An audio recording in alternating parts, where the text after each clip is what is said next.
Shalom saudaraku, selamat berjumpa kembali. Semoga damai sejahtera dari Allah Bapa kita dan dari Tuhan Yesus menyertai Anda sekalian. Amin. Pengajaran kali ini kita akan membahas tentang persembahan anak sulung. Seperti khotbah Yesus di atas bukit yang berpesan bahwa Dia datang bukan untuk meniadakan hukum Taurat, tapi menggenapinya, maka kita harus tetap melakukan hukum Taurat sampai sekarang. Matius 5 ayat 17-18.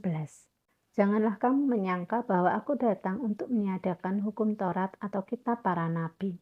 Aku datang bukan untuk meniadakannya, melainkan untuk menggenapinya.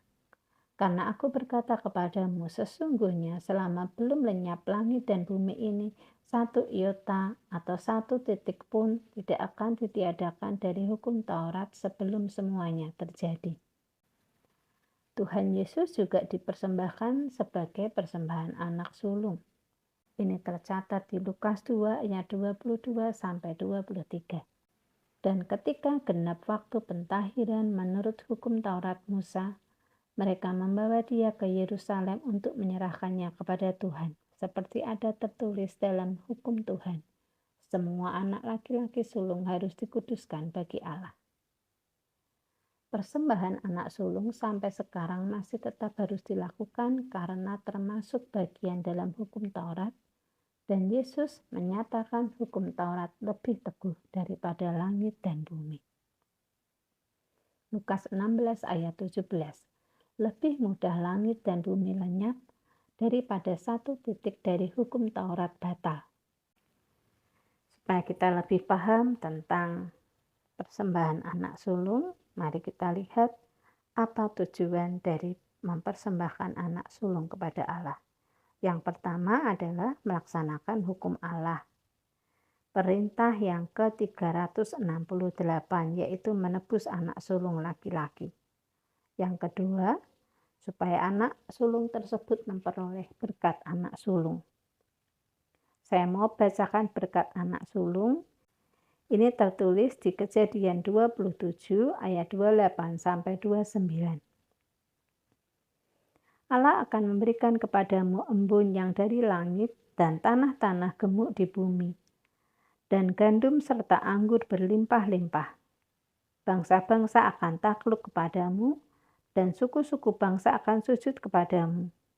Jadilah tuan atas saudara-saudaramu, dan anak-anak ibumu akan sujud kepadamu. Siapa yang mengutuk engkau, terkutuklah ia. Dan siapa yang memberkati engkau, diberkatilah ia. Lalu siapa anak sulung yang dimaksud dalam hukum Allah atau hukum Taurat itu? Anak sulung adalah anak pertama yang lahir dari kandungan. Dan yang perlu dipersembahkan adalah anak sulung laki-laki dan anak sulung semua hewan.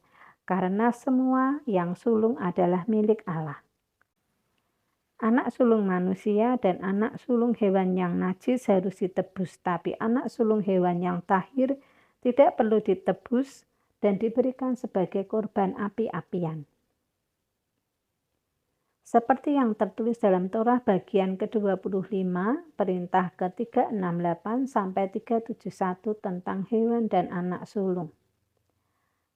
Perintah ke-368, menebus anak sulung laki-laki.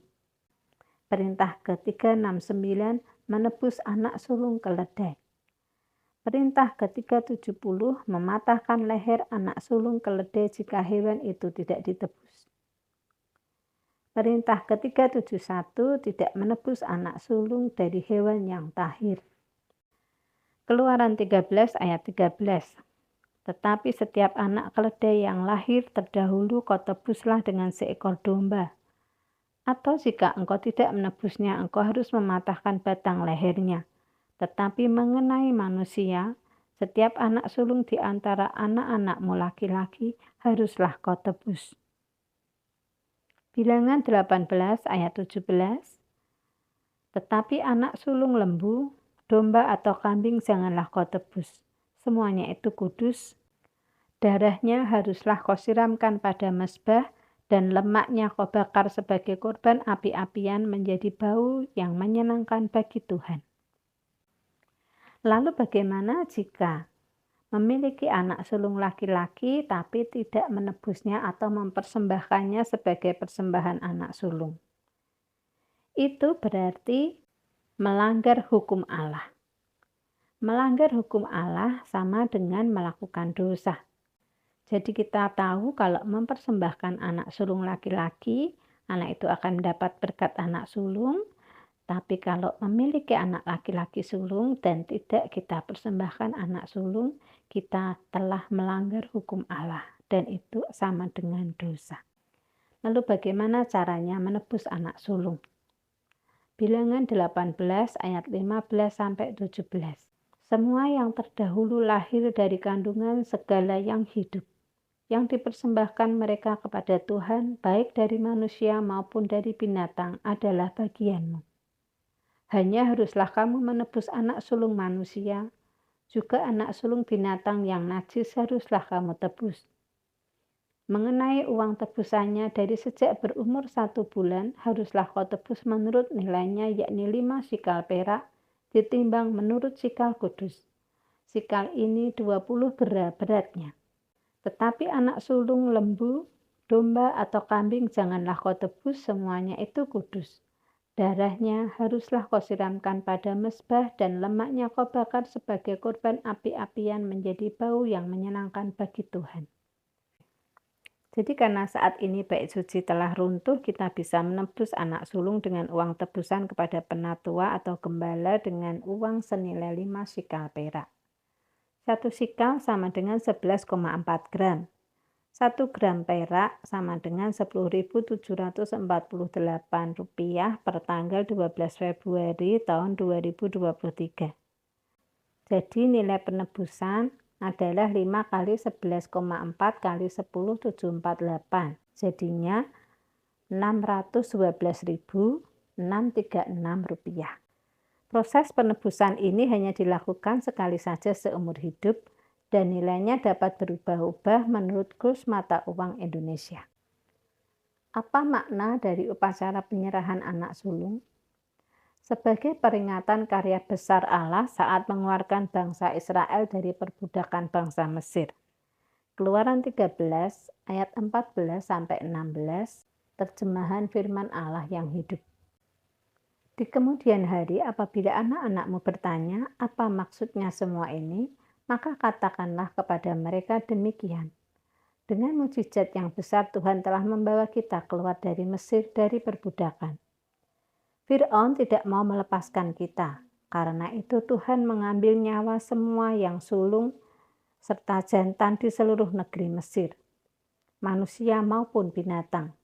Itulah sebabnya kita sekarang memberikan semua yang sulung serta jantan kepada Tuhan. Tetapi semua putra sulung harus ditebus kembali.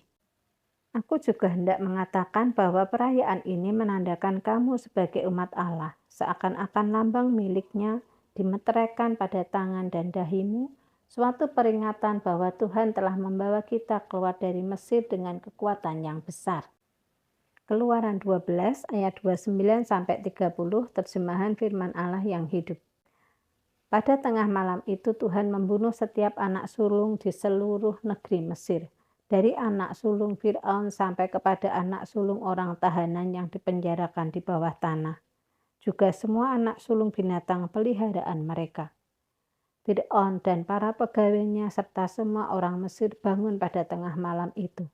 Di seluruh negeri Mesir sampai ke pelosok-pelosoknya, terdengar tangisan yang sangat menyedihkan karena tidak ada satu rumah pun yang tidak ada kematian. Semoga Anda semua menjadi paham tentang apa itu persembahan anak sulung, berkatnya, dan hukumannya jika tidak melakukannya. Tuhan memberkati. Amin.